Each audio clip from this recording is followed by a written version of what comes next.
JP Nadda ਵੀ ਐਲਾਨ ਹੋਇਆ ਵੀ ਉਹ ਵੀ ਹੁਣ ਆਉਣਗੇ ਪੰਜਾਬ ਦੇ ਵਿੱਚ ਦੌਰਾ ਕਰਨਾ ਉਹਨਾਂ ਨੇ। ਜੇ ਉਹ ਪੰਜਾਬ ਦੇ ਵਿੱਚ ਆਉਣਗੇ ਸਾਡਾ ਜੇ ਪੱਕਾ ਫੈਸਲਾ ਹੋ ਗਿਆ ਅਸੀਂ ਉਹਦਾ ਘਰਾਓ ਕਰਾਂਗੇ। ਕਿਤੇ ਵੀ ਸਾਨੂੰ ਉਹ ਘਿਰ ਗਿਆ ਅਸੀਂ ਉਹਨੂੰ ਘੇਰਾਂਗੇ। ਐਵੇਂ ਭਾਰਤੀ ਜਨਤਾ ਪਾਰਟੀ ਨੂੰ ਭੁਲੇਖਾ ਹੈ, ਇੱਥੇ ਭਾਰਤੀ ਜਨਤਾ ਪਾਰਟੀ ਦੇ ਪੈਰ ਨਹੀਂ ਲੱਗ ਸਕਦੇ, ਉਹਨੂੰ ਭੁਲੇਖਾ ਹੈਗਾ। ਜੋ ਬਿਹਾਰ 'ਚ ਵੀ ਪੈਰ ਲਾਏ ਨੇ ਉਹਨੇ ਇਮਾਨਦਾਰ ਨਾਲ ਨਹੀਂ ਲਾਏ, ਉੱਥੇ ਵੀ ਬੇਈਮਾਨੀ ਕਰਕੇ ਆਪਦੇ ਪੈਰ ਲਾਏ ਨੇਗੇ।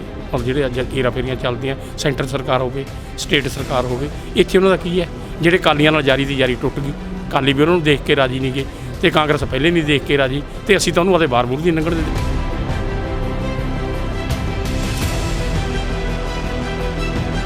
ਕਿਸਾਨਾਂ ਨੇ ਐਲਾਨ ਕਰਤਾ ਵੀ ਅਸੀਂ ਦਿੱਲੀ ਜਾਣਾ ਤੇ ਉਦੋਂ ਕਹਿਣ ਲੱਗੇ ਵੀ ਹੁਣ ਇਹ ਕਰੋਨਾ ਦਾ ਡਰ ਹੈਗਾ। ਕਿੱਦਾਂ ਵੇਖਦੇ ਆ ਵੀ ਇਹ ਰਾਜਨੀਤੀ ਆ ਕੋਈ ਜਾਂ ਕੀ ਹੈਗਾ? ਇਹ ਬਿਲਕੁਲ ਰਾਜਨੀਤੀ ਹੈ। ਸਤਿ ਸ਼੍ਰੀ ਅਕਾਲ ਦੋਸਤੋ, ਤੁਸੀਂ ਵੇਖ ਰਹੇ ਆ ਨਿਰਪੱਖ ਪੋਸਟ ਤੇ ਮੈਂ ਹਾਂ ਮਨਦੀਪ ਸਿੰਘ। ਔਰ ਤੁਸੀਂ ਜਿਵੇਂ ਮੇਰੇ ਨਾਲ ਵੇਖ ਹੀ ਸਕਦੇ ਆ ਬਾਪੂ ਜੀ ਮੌਜੂਦ ਨੇ। ਹਰੀ ਪੱਗ ਹਰਾ ਪਰਨਾ ਕਿਸਾਨੀ ਦਾ ਪ੍ਰਤੀਕ ਬਾਪੂ ਬੋਗ ਸਿੰਘ ਜੀ ਮੌਜੂਦ ਨੇ BKU ਮਾਨਸਾ ਤੋਂ। ਔਰ ਚਰਚਾ ਕਰਾਂਗੇ, ਅੱਜ ਦਾ ਵਿਸ਼ਾ ਬੜਾ ਅਹਿਮ ਹੈਗਾ। ਮੀਟਿੰਗ ਹੋ ਕੇ ਹਟੀ ਹੁਣੇ ਕਿਸਾਨਾਂ ਦੀ, ਔਰ ਜਿਵੇਂ ਤੁਸੀਂ ਜਾਣਦੇ ਆ ਕਿ 26 ਔਰ 27 ਤਰੀਕ ਨੂੰ ਦਿੱਲੀ ਜਾਣ ਦਾ ਸੱਦਾ ਦਿੱਤਾ ਗਿਆ। ਕਿਸ ਤਰੀਕੇ ਦੀਆਂ ਤਿਆਰੀਆਂ ਨੇ? ਇੱਕ ਨਵੀਂ ਗੱਲ ਬੜੀ ਅਹਿਮ ਨਿਕਲ ਕੇ ਆਈ ਹੈ ਕਿ ਹੁਣ ਜਿਹੜਾ ਇਹ ਰੋਹ ਹੈਗਾ ਇਹ ਪੂਰੇ ਭਾਰਤ ਵਿੱਚ ਭਖਦਾ ਜਾ ਰਿਹਾ ਹੈ। ਕੱਲ੍ਹ ਇੱਕ ਮੀਟਿੰਗ ਇੱਕ ਹੋਰ ਸੱਦੀ ਗਈ ਆ, ਉਹ ਪੂਰੇ ਭਾਰਤ ਪੱਧਰ ਦੀ ਮੀਟਿੰਗ ਹੋਵੇਗੀ। ਸੰਯੁਕਤ ਮੋਰਚੇ ਦਾ ਐਲਾਨ ਕੀਤਾ ਗਿਆ ਹੈ। ਉਹ ਮੋਰਚਾ ਕੀ ਹੈਗਾ? ਬਹੁਤ ਅਹਿਮ ਅੱਜ ਗੱਲਾਂ ਨਿਕਲ ਕੇ ਸਾਹਮਣੇ ਆਈਆਂ ਨੇ, ਗੱਲ ਕਰਨ ਦੀ ਕੋਸ਼ਿਸ਼ ਕਰਦੇ ਹਾਂ। ਸਭ ਤੋਂ ਪਹਿਲਾਂ ਬਾਪੂ ਜੀ ਸਵਾਗਤ ਕਰਦੇ ਹਾਂ ਤੁਹਾਡਾ। ਸਤਿ ਸ਼੍ਰੀ ਅਕਾਲ। ਧੰਨਵਾਦ ਜੀ। ਬਾਪੂ ਜੀ, ਗੱਲ ਮੈਂ ਜਿਵੇਂ ਪਹਿਲਾਂ ਦੱਸੀ ਹੈ ਕਿ ਹੁਣ ਇਹ ਲੜਾਈ ਜਿਹੜੀ ਹੈਗੀ ਹੈ ਸੂਬਾ ਪੱਧਰ ਦੀ ਨਹੀਂ ਰਹੀ ਹੈ, ਪੂਰੇ ਭਾਰਤ 'ਚ ਫੈਲ ਚੁੱਕੀ ਹੈ। ਇੱਕ ਮੀਟਿੰਗ 'ਚ ਐਲਾਨ ਵੀ ਕੀਤਾ ਗਿਆ ਕਿ ਕੱਲ੍ਹ ਮੀਟਿੰਗ ਵੀ ਹੋ ਰਹੀ ਹੈ ਬੜੀ ਅਹਿਮ, ਉਹ ਭਾਰਤ ਪੱਧਰ ਦੀ ਪੂਰੇ ਦੇਸ਼ ਦੇ ਪੱਧਰ ਦੀ ਮੀਟਿੰਗ ਹੈ। ਕੀ ਕੁਝ ਨਿਕਲ ਕੇ ਆ ਰਿਹਾ ਇਹਦੇ ਵਿੱਚ? ਦੇਖੋ, ਜੋ ਇਹ ਮੋਰਚਾ ਹੈ ਸਟਾਰਟ ਪੰਜਾਬ ਤੋਂ ਹੋਇਆ। ਇਹ ਇਕੱਲੇ ਪੰਜਾਬ ਦਾ ਮੋਰਚਾ ਨਹੀਂ ਰਿਹਾ, ਇਹ ਇੰਡੀਆ ਪੱਧਰ ਦਾ ਭਾਰਤ ਪੱਧਰ ਦਾ ਮੋਰਚਾ ਹੋ ਗਿਆ। ਔਰ ਉਸ ਤੋਂ ਵੀ ਅੱਗੇ ਜਿੱਥੇ ਜਿੱਥੇ ਪੰਜਾਬੀ ਬੈਠੇ ਸੀ ਦੁਨੀਆ ਦੇ ਵਿੱਚ, ਕੈਨੇਡਾ ਦੇ ਵਿੱਚ, ਅਮਰੀਕਾ ਦੇ ਵਿੱਚ, ਉੱਥੇ ਸਾਰੇ ਸਾਡੇ ਇਸ ਅੰਦੋਲਨ ਦੇ ਹਮਾਇਤ ਦੇ ਵਿੱਚ ਇਹਨਾਂ ਕਾਨੂੰਨਾਂ ਦੇ ਖਿਲਾਫ ਪ੍ਰੋਟੈਸਟ ਹੋਏ ਨੇ, ਰੈਲੀਆਂ ਹੋਈਆਂ ਨੇ, ਮੁਜ਼ਾਹਰੇ ਹੋਏ ਨੇ। ਈਵਨ ਇੱਥੋਂ ਤੱਕ ਹੈ ਕਿ UN ਦੇ ਅੱਗੇ ਵੀ ਇਹਨਾਂ ਦੇ ਖਿਲਾਫ ਪ੍ਰੋਟੈਸਟ ਹੋਇਆ। ਔਰ ਜਿਹੜੇ ਟਰੰਪ ਸੀ ਜਾਂ ਮਤਲਬ ਆਪਣਾ ਟਰੂਡੋ ਸੀ, ਉਹਨਾਂ ਨੇ ਵੀ ਮਤਲਬ ਇਸ ਨੂੰ ਮੋਦੀ ਨੂੰ ਇਹ ਸਲਾਹ ਦਿੱਤੀ ਸੀ ਕਿ ਤੁਸੀਂ ਇਹ ਗਲਤ ਕਰ ਰਹੇ ਹੋ। ਜਿਹੜਾ ਇਹ ਮੰਡੀ ਜਿੱਥੇ ਅਸੀਂ ਅਮਰੀਕਾ ਦੇ ਵਿੱਚ ਜਾਂ ਮਤਲਬ ਕੈਨੇਡਾ ਦੇ ਵਿੱਚ ਚਾਲੂ ਕੀਤੀ ਹੈ ਉੱਥੇ ਫੇਲ ਹੋਈ ਹੈ ਔਰ ਸਾਨੂੰ ਅੰਨ ਸੰਕਟ ਪੈਦਾ ਹੋਣ ਦੀਆਂ ਮੁਸ਼ਕਲਾਂ ਆਈਆਂ ਸੀ। ਤਾਂ ਉਹ ਜੇ ਮੈਂ ਸਮਝਦਾ ਕਿ ਜਿਹੜਾ ਹੈਗਾ ਵਰਲਡ ਲੈਵਲ ਦਾ ਜਿਹੜਾ ਹੈਗਾ ਇਹ ਅੰਦੋਲਨ ਸ਼ੁਰੂ ਹੋ ਗਿਆ ਔਰ ਇਹਦੀ ਵੱਡੇ ਪੱਧਰ ਤੇ ਸਾਡੇ ਲੋਕਾਂ ਨੂੰ ਜਿਹੜੀ ਹੈ ਸਪੋਰਟ ਮਿਲ ਰਹੀ ਹੈ। ਔਰ ਅਸੀਂ ਇਸ ਦਾਅਵੇ ਨਾਲ ਕਹਿ ਰਹੇ ਹਾਂ ਕਿ ਇੱਕ ਦਿਨ ਜਿਹੜਾ ਹੈ ਮੋਦੀ ਦੀ ਸਰਕਾਰ ਨੂੰ ਪਿੱਛੇ ਰਹਿਣਾ ਪੈਣਾ ਔਰ ਕਿਸਾਨਾਂ ਦੀ ਜਿੱਤ ਹੋਣੀ ਹੈ। ਕਿਉਂਕਿ ਇਤਿਹਾਸ ਇਸ ਗੱਲ ਦਾ ਗਵਾਹ ਹੈ, ਜਦੋਂ ਵੀ ਦਿੱਲੀ ਨੇ ਕਿਰਤੀ ਲੋਕਾਂ ਦੇ ਨਾਲ ਟੱਕਰ ਲੈਤੀ ਹੈ ਤਾਂ ਦਿੱਲੀ ਹਾਰੀ ਹੈ ਔਰ ਕਿਹੜੇ ਕਿਰਤੀ ਲੋਕ ਨੇ ਜਿੱਤੇ ਨੇ। ਭਾਵੇਂ ਉਹ ਸਿੱਖ ਇਤਿਹਾਸ ਦੀ ਗੱਲ ਕਰ ਲਓ, ਭਾਵੇਂ ਕਿਸੇ ਹੋਰ ਮਤਲਬ ਜਿਹੜਾ ਸਮੇਂ ਦੀ ਗੱਲ ਕਰ ਲਓ, ਤਾਂ ਦਿੱਲੀ ਤੇ ਜਿਹੜੇ ਕਿਰਤੀ ਲੋਕਾਂ ਨੇ ਝੰਡੇ ਚਲਾਏ ਨੇ ਤੇ ਇਸ ਵਾਰ ਵੀ ਦਿੱਲੀ ਤੇ ਜਿਹੜਾ ਹੈ ਕਿਰਤੀ ਲੋਕਾਂ ਦਾ ਝੰਡਾ ਝੁਲੇਗਾ। ਠੀਕ ਹੈ, ਮੈਂ ਬਾਪੂ ਜੀ ਨੂੰ ਦਰਖਾਸਤ ਕਰੂੰਗਾ, ਪਿੱਛੇ ਬਾਪੂ ਰੁਲਦੂ ਸਿੰਘ ਜੀ ਵੀ ਆ ਗਏ ਨੇ ਔਰ ਮੈਂ ਕੈਮਰਾਮੈਨ ਨੂੰ ਅਰਜ਼ ਕਰਾਂਗਾ ਉਹ ਵੀ ਵਿਖਾ ਦੇਣ। ਮੈਂ ਬਾਪੂ ਬੋਗ ਸਿੰਘ ਜੀ ਨੂੰ ਕਹਾਂਗਾ ਥੋੜ੍ਹਾ ਜਿਹਾ ਪਿੱਛੇ ਆ ਜਾਏ ਕਿਉਂਕਿ ਬਾਪੂ ਜੀ ਵੀ ਕਾਫੀ ਥੱਕੇ ਹੋਏ ਨੇ। ਸੋ ਬਾਪੂ ਜੀ ਨਾਲ ਵੀ ਗੱਲ ਕਰ ਲੈਂਦੇ ਹਾਂ ਅਤੇ ਮੇਰੇ ਨਾਲ ਹੋਰ ਮੇਰੇ ਕਿਸਾਨ ਵੀਰ ਵੀ ਆ ਗਏ ਨੇ, ਉਹਨਾਂ ਨਾਲ ਵੀ ਗੱਲ ਕਰਾਂਗੇ। ਸੋ ਬਾਪੂ ਜੀ, ਤੁਸੀਂ ਦੱਸ ਰਹੇ ਸੀਗੇ ਕਿ ਤੁਸੀਂ ਕੂਚ ਕਰ ਦੇਣੀ ਹੈ 24 ਤਰੀਕ ਨੂੰ ਹੀ। ਸੋ ਕਿਸ ਤਰੀਕੇ ਦੀਆਂ ਫਿਰ ਤਿਆਰੀਆਂ ਨੇ? ਕਿਉਂਕਿ ਗਰਾਊਂਡ ਲੈਵਲ ਦੇ ਉੱਤੇ, ਜ਼ਮੀਨੀ ਪੱਧਰ ਦੇ ਉੱਤੇ ਕਿਸ ਤਰੀਕੇ ਦੀਆਂ ਤਿਆਰੀਆਂ ਕੀਤੀਆਂ ਜਾ ਰਹੀਆਂ ਨੇ? ਔਰ ਕਿਹਾ ਜਾ ਰਿਹਾ ਵੀ 21 ਤਰੀਕ ਨੂੰ ਵੀ ਮੀਟਿੰਗ ਹੋਣੀ ਹੈ, ਉਹ ਕਿਹੜੀ ਮੀਟਿੰਗ ਹੈ ਅਤੇ ਉਹਦੇ ਵਿੱਚ ਕੀ ਵਿਚਾਰਿਆ ਜਾਊਗਾ? 21 ਤਰੀਕ ਨੂੰ ਜ਼ਿਲ੍ਹਿਆਂ ਦੀ ਮੀਟਿੰਗ ਨੇ। ਜਿਵੇਂ ਇੱਕ ਜ਼ਿਲ੍ਹੇ ਦੇ ਵਿੱਚ 15 ਜਥੇਬੰਦੀਆਂ, ਕਿਤੇ 10 ਜਥੇਬੰਦੀਆਂ, ਕੋਈ ਸਾਰੇ 30 ਤਾਂ ਕਿਤੇ ਸਾਰੇ ਚਾਹੀਦੇ ਗਿਆ। ਉਹ ਇੱਕ ਮਤਲਬ ਜਥੇਬੰਦੀ ਡਿਊਟੀ ਲਾਤੀ ਵੀ ਤੁਸੀਂ 21 ਤਰੀਕ ਨੂੰ ਮੀਟਿੰਗਾਂ ਸੱਦ ਕੇ ਤਿਆਰੀ ਕਰਾ ਦੇਣੀਆਂ। ਉਹ ਫਿਰ ਸਾਰੀਆਂ ਜਥੇਬੰਦੀਆਂ ਆਪਦੇ ਏਕਤਾ ਬਣਾ ਕੇ, ਜਿਵੇਂ ਤੁਹਾਨੂੰ ਮੈਂ ਦੱਸਿਆ ਵੀ 8 ਰਸਤੇ ਨੇ, ਉਹ ਜਿਹੜਾ ਰਸਤਾ ਉਹਨੂੰ ਨੇੜੇ ਪੈਂਦਾ ਹੋਊਗਾ ਉਹ ਉਸੇ ਰਸਤੇ ਨੂੰ ਤੁਰ ਪਣਗੇ ਦਿੱਲੀ ਨੂੰ ਮਾਰਚ ਕਰਨ ਵਾਸਤੇ। ਇਹ ਆ ਸਾਡਾ ਪ੍ਰੋਗਰਾਮ। ਠੀਕ ਹੈ, ਅਤੇ ਬਾਪੂ ਜੀ BJP ਇਹ ਕਹਿ ਰਹੀ ਹੈ ਵੀ ਅਸੀਂ 117 ਸੀਟਾਂ ਦੇ ਉੱਤੇ 2022 ਦੇ ਵਿੱਚ ਲੜਾਂਗੇ ਔਰ 23,000 ਬੂਥਾਂ ਦੇ ਉੱਤੇ ਕਹਿੰਦੇ ਵੀ ਅਸੀਂ ਲਾਮਬੰਦ ਕਰਨੇ ਸ਼ੁਰੂ ਕਰਤੇ ਆਪਣੇ ਜਿਹੜੇ ਉਹਨਾਂ ਦੇ ਵਰਕਰ ਹੈਗੇ ਆ। ਅਤੇ ਇਸ ਵਕਤ ਤਾਂ ਹਾਲਾਤ ਬਹੁਤ ਮਾੜੇ ਹੈਗੇ। ਜੇ ਮੈਂ ਵੈਸੇ ਜ਼ਮੀਨੀ ਪੱਧਰ ਦੇ ਉੱਤੇ ਗੱਲ ਕਰਾਂ ਵੀ ਅਸੀਂ ਆਪਸ ਦੇ ਵਿੱਚ ਕੀ ਗੱਲਾਂ ਹੁੰਦੀਆਂ ਨੇ, ਜੇ ਅਸੀਂ ਵਿਚਰਦੇ ਹਾਂ, ਜਦੋਂ ਲੋਕਾਂ ਵਿੱਚ ਵਿਚਰਦੇ ਲੋਕ ਕੀ ਸੋਚਦੇ ਆ ਪੰਜਾਬ ਦੇ BJP ਬਾਰੇ, ਕਿਸਾਨਾਂ ਦਾ ਕੀ ਮੰਨਣਾ ਹੈਗਾ ਕਿ ਇਹ ਹਾਲਾਤ ਹੈਗੇ? ਔਰ ਕਿਉਂਕਿ JP ਨੱਡਾ ਵੀ ਐਲਾਨ ਹੋਇਆ ਵੀ ਉਹ ਵੀ ਹੁਣ ਆਉਣਗੇ ਪੰਜਾਬ ਦੇ ਵਿੱਚ ਦੌਰਾ ਕਰਨਾ ਉਹਨਾਂ ਨੇ। ਜੇ ਉਹ ਪੰਜਾਬ ਦੇ ਵਿੱਚ ਆਉਣਗੇ ਸਾਡਾ ਜੇ ਪੱਕਾ ਫੈਸਲਾ ਹੋ ਗਿਆ ਅਸੀਂ ਉਹਦਾ ਘਰਾਓ ਕਰਾਂਗੇ। ਵਰਕਰ ਸਾਡੇ ਘਰਾਓ ਕਰਨਗੇ। ਕਿਤੇ ਵੀ ਸਾਨੂੰ ਉਹ ਘਿਰ ਗਿਆ ਅਸੀਂ ਉਹਨੂੰ ਘੇਰਾਂਗੇ। ਅਤੇ ਮੇਰੀ ਸਮਝ ਮੁਤਾਬਕ ਆਉਂਦਾ ਹੀ ਨਹੀਂ ਉਹ ਦੂਜਾ ਟੈਲੀਵਿਜ਼ਨ ਜੇ ਰਾਹੀਂ ਕਰਾਊਗਾ ਉਹਦਾ ਜਿਹੜਾ ਕਰਦਾ ਉਦਘਾਟਨ ਕਰਨਾ। ਐਵੇਂ ਭਾਰਤੀ ਜਨਤਾ ਪਾਰਟੀ ਨੂੰ ਭੁਲੇਖਾ ਹੈ, ਇੱਥੇ ਭਾਰਤੀ ਜਨਤਾ ਪਾਰਟੀ ਦੇ ਪੈਰ ਨਹੀਂ ਲੱਗ ਸਕਦੇ, ਉਹਨੂੰ ਭੁਲੇਖਾ ਹੈਗਾ।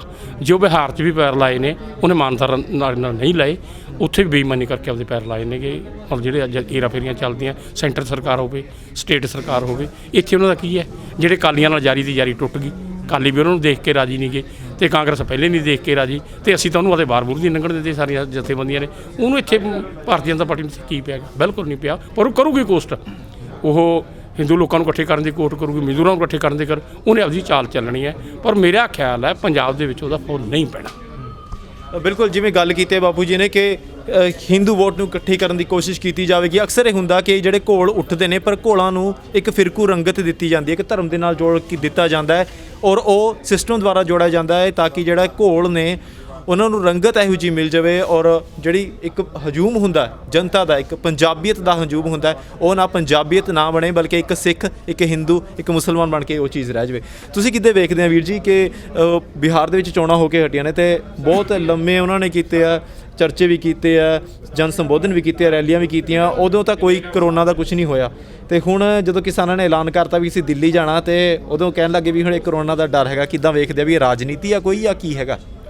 ਅਸੀਂ ਇਹ ਸਮਝਦੇ ਹਾਂ ਬਿਲਕੁਲ ਰਾਜਨੀਤੀ ਹੈ, ਕਿਉਂਕਿ ਜਦੋਂ ਸਰਮਾਏਦਾਰੀ ਸੰਕਟ 'ਚ ਫਸ ਜਾਂਦੀ ਹੈ, ਜਦੋਂ ਵਰਲਡ ਲੈਵਲ 'ਤੇ ਮੰਨ ਲਓ ਅਰਥਚਾਰਾ ਡਗਮਗਾ ਜੇ, ਤਾਂ ਇਹਨਾਂ ਨੇ ਪਿਛਲੇ ਸਮਿਆਂ 'ਚ ਉਹ ਅਰਥਚਾਰੇ ਨੂੰ ਠੀਕ ਕਰਨ ਵਾਸਤੇ 2 ਸੰਸਾਰ ਜੰਗਾਂ ਲਾਈਆਂ। ਪਰ ਹੁਣ ਜੇ ਇਹ ਸੰਸਾਰ ਜੰਗ ਲਾਉਂਦੇ ਆ ਤਾਂ ਇਹਨਾਂ ਦਾ ਆਪ ਦਾ ਵੀ ਘਾਣ ਹੁੰਦਾ, ਆਪ ਦਾ ਵੀ ਨੁਕਸਾਨ ਹੁੰਦਾ। ਹੁਣ ਇਹਨਾਂ ਨੇ WTO ਦੇ ਤਹਿਤ ਕਹਿ ਲਓ, ਵਰਲਡ ਹੈਲਥ ਆਰਗੇਨਾਈਜੇਸ਼ਨ ਦੇ ਤਹਿਤ ਉਹਨਾਂ ਨੂੰ ਮੂਹਰੇ ਲਾ ਕੇ ਅਮਰੀਕਾ ਨੇ ਬਕਾਇਦਾ ਕਰੋਨਾ ਨਾਂ ਦਾ ਵਾਇਰਸ ਹੈ ਜਿਹੜਾ ਉਹ ਪਹਿਲਾਂ ਸੀਗਾ, ਥੋੜ੍ਹਾ ਜਿਹਾ ਉਹਨੂੰ ਸ਼ਕਤੀਸ਼ਾਲੀ ਬਣਾ ਕੇ ਲੈਬ 'ਚ ਜਾਣ ਕੇ ਬੁੱਝ ਕੇ ਵੁਹਾਨ ਦੇ ਵਿੱਚ ਛੱਡਿਆ। ਕਿਉਂਕਿ ਚਾਈਨਾ ਦੇ ਵਿੱਚ, ਭਾਰਤ ਦੇ ਵਿੱਚ, ਬਹੁਤ ਸਾਰੇ ਦੇਸ਼ਾਂ ਦੇ ਵਿੱਚ ਲਘੂ ਉਦਯੋਗ ਬਹੁਤ ਹੈ। ਇਹ ਲਘੂ ਉਦਯੋਗ ਨੂੰ ਖਤਮ ਕਰਕੇ ਕਾਰਪੋਰੇਟਾਂ ਦੇ ਮੰਨ ਲਓ ਸਾਰਾ ਕੁਝ ਹਵਾਲੇ ਕਰਨ ਵਾਸਤੇ ਇਹ ਇਹਨਾਂ ਨੇ ਮੰਨ ਲਓ ਕਰੋਨਾ ਦਾ ਇੱਕ ਭੂਤ ਛੱਡਿਆ। ਇਹ ਕਰੋਨਾ ਕੁਛ ਨਹੀਂ, ਆਮ ਬਿਮਾਰੀ ਹੈ ਇਹ। ਜਿਹੜੇ ਲੋਕ ਪਹਿਲਾਂ ਸ਼ੁਰੂ 'ਚ ਮਰੇ ਨੇ ਅਤੇ ਉਹ ਡਰ ਕੇ ਮਰੇ ਨੇ। ਅਸੀਂ ਇਹਨੂੰ ਸਮਝਦੇ ਹਾਂ ਵੀ ਇਹ ਤੀਸਰੀ ਸੰਸਾਰ ਜੰਗ ਹੈ। ਸਮੁੱਚੇ ਵਰਲਡ ਦੇ ਵਿੱਚ ਲੋਕਡਾਊਨ ਕਰਕੇ ਇਹਨਾਂ ਨੇ ਮੰਨ ਲਓ ਕਾਰਪੋਰੇਟ ਪੱਖੀ ਕਾਨੂੰਨ ਹੈ ਜਿਹੜੇ ਉਹ ਇਹਨਾਂ ਨੇ ਬਣਾਏ ਨੇ। ਬਹੁਤ ਸਾਰੇ ਦੇਸ਼ਾਂ ਨੇ ਲੋਕਡਾਊਨ ਕੀਤਾ ਨਹੀਂ, ਉੱਥੇ ਇੱਕ ਵੀ ਬੰਦਾ ਨਹੀਂ ਮਰਿਆ ਜਿੱਥੇ ਖੱਬੇ ਪੱਖੀ ਸਰਕਾਰਾਂ ਨੇ।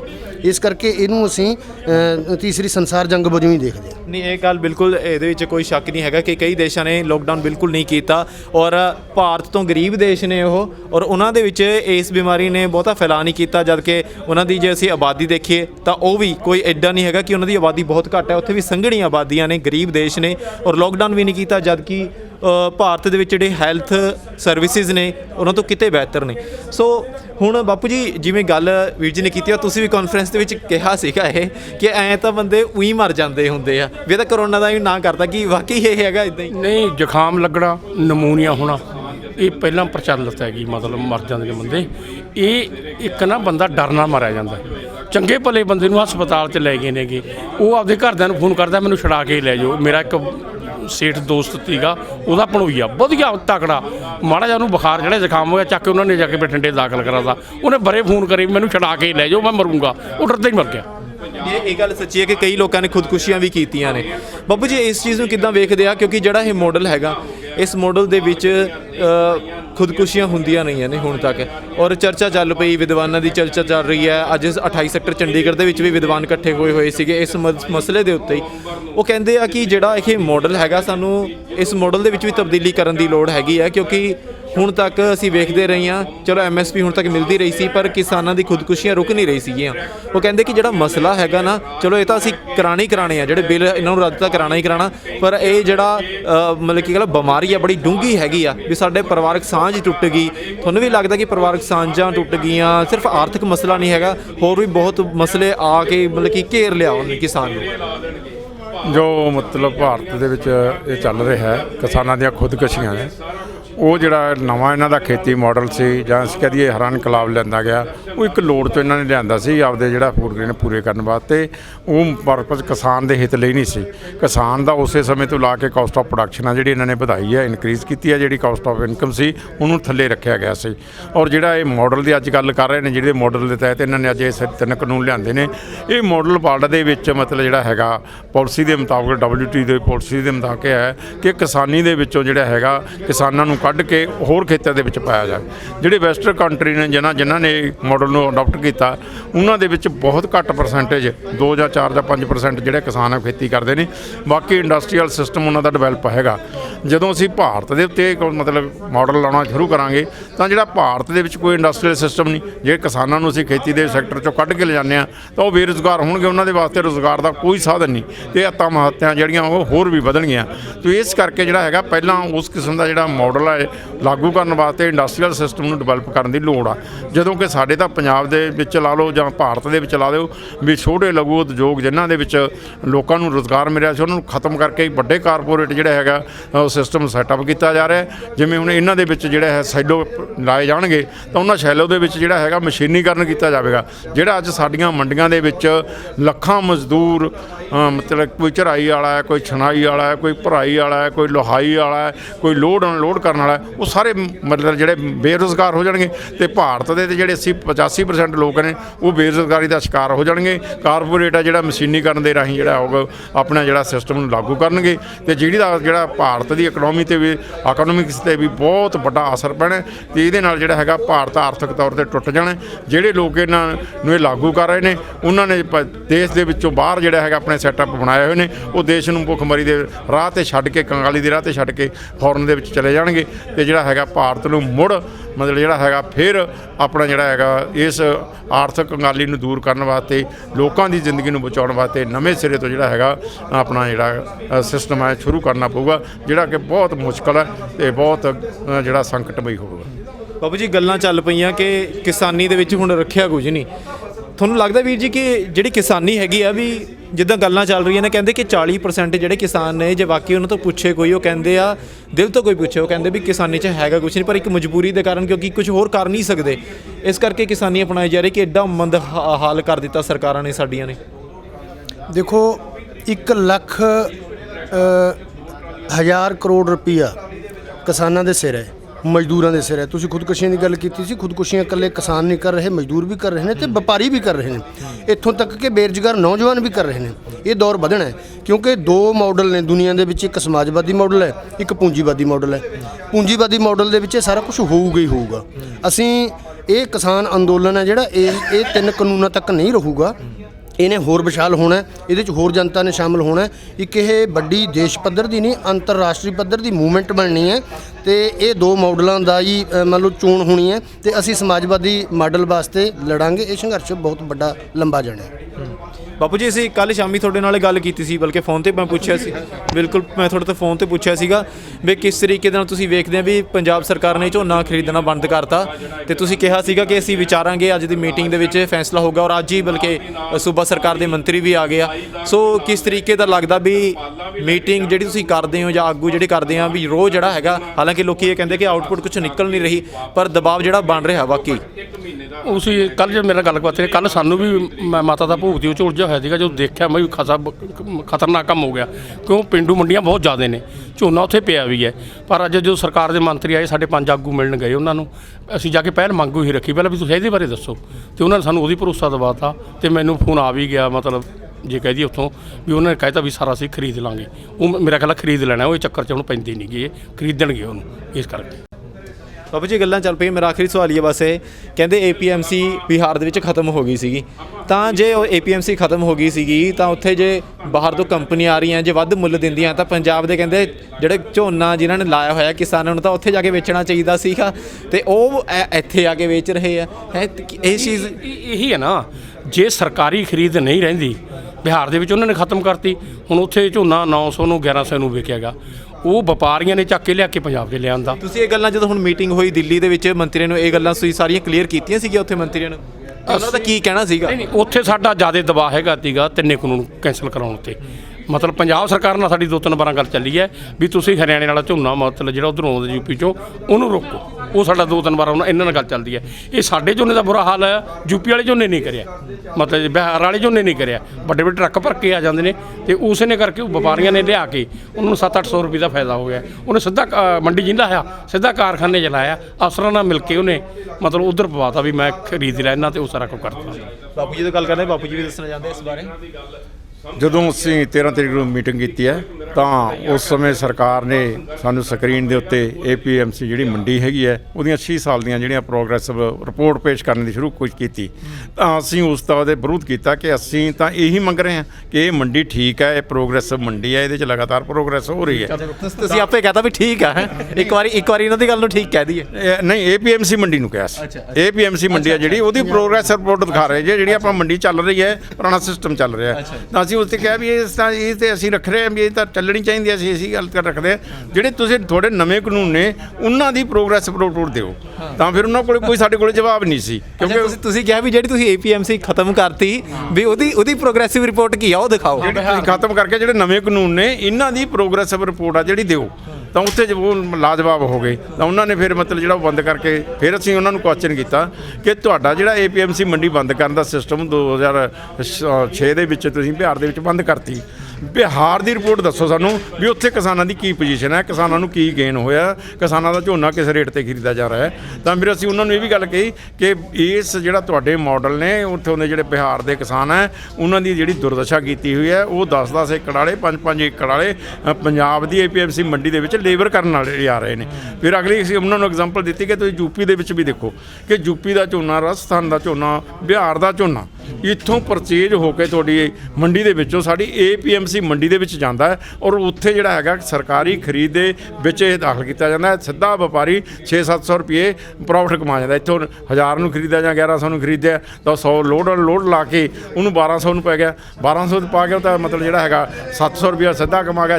12 ਤੇ 18 ਤੇ 88 ਹੋ ਗਏ ਤਾਂ ਮਤਲਬ ਉਹਨੂੰ ਉੱਥੇ ਲਿਜਾਣ ਦੀ ਕੀ ਲੋੜ ਪੈਂਦੀ ਸੀ। ਜੇ ਤੁਹਾਡੇ ਕਾਨੂੰਨ ਵਧੀਆ ਹੁੰਦੇ ਤਾਂ ਪੰਜਾਬ ਦਾ ਝੋਨਾ ਇੱਥੇ ਹੋਣਾ ਚਾਹੀਦਾ ਸੀ ਤਾਂ ਉਹਦੇ ਕੋਲ ਕੋਈ ਜਵਾਬ ਨਹੀਂ ਸੀ। ਔਰ ਉਹਨਾਂ ਨੇ ਇਹ ਗੱਲ ਕਹਿਣੀ ਪਈ ਵੀ ਇਹ ਨਾ ਪਹਿਲੀ ਮੀਟਿੰਗ ਹੈ ਨਾ ਆਖਰੀ ਮੀਟਿੰਗ ਹੈ, ਇਹ ਮੀਟਿੰਗਾਂ ਹੋਰ ਹੋਣਗੀਆਂ। ਅਸੀਂ ਇਸ ਤੇ ਆਪਣੇ ਜਿਹੜੇ ਹੈਗੇ ਨੇ ਸੈਕਟਰੀ ਦੇ ਨਾਲ ਵਿਚਾਰ ਕਰਾਂਗੇ ਤੇ ਤੁਸੀਂ 18 ਤਰੀਕ ਦੀ ਮੀਟਿੰਗ 'ਚ ਆਪਣੇ ਤੌਰ ਤੇ ਵਿਚਾਰ ਕਰੋ। ਯਾਨੀ ਕਿ ਉਹਨਾਂ ਨੂੰ ਇਸ ਗੱਲ ਤੇ ਲਾਜਵਾਬ ਹੋਣਾ ਪਿਆ ਕਿ ਜਿਹੜਾ ਇਹਨਾਂ ਦਾ ਮਾਡਲ ਹੈ ਉਹ ਬਿਲਕੁਲ ਫੇਲ ਹੈ, ਉਹਦੀ ਕੋਈ ਪ੍ਰਾਪਤੀ ਨਹੀਂ ਦੱਸ ਸਕੇ ਤੇ ਇਸ ਕਰਕੇ ਮਤਲਬ ਜਿਹੜਾ ਹੈਗਾ ਉਹ ਕਨਫਿਊਜ਼ ਹੋ ਕੇ ਚੁੱਪ ਕਰਕੇ ਸਾਡੇ ਨੂੰ ਮੀਟਿੰਗ 'ਚ ਉੱਠ ਕੇ ਚਲੇ ਗਏ। ਥੈਂਕ ਯੂ ਸੋ ਬਾਪੂ ਜੀ ਵੀ ਦੱਸਿਆ, ਬਾਪੂ ਰੁਲਦੂ ਸਿੰਘ ਜੀ, ਬਾਪੂ ਬੋਗ ਸਿੰਘ ਜੀ ਜੁੜੇ ਹੋਏ ਸਨ ਸਾਡੇ ਨਾਲ ਔਰ ਬਾਪੂ ਜੀ ਦਾ ਮੈਂ ਭਾਜੀ ਦਾ ਗੁਰਨਾਮ ਭਿੱਖੀ ਜੁੜੇ ਹੋਏ ਸਨ ਕਿ ਉਹਨਾਂ ਨੇ ਦੱਸਿਆ ਹੈਗਾ ਕਿ ਕਿਸ ਤਰੀਕੇ ਦੇ ਨਾਲ ਲਾਜਵਾਬ ਹੋ ਗਏ ਸੀ ਕੇਂਦਰ ਦੇ ਮੰਤਰੀ ਵੀ। ਕਿਉਂਕਿ ਗੱਲ ਇਹੀ ਹੈ, ਗੱਲ ਤਾਂ ਵੈਸੇ ਕੁਝ ਵੀ ਨਹੀਂ ਹੈਗੀ ਹੈ।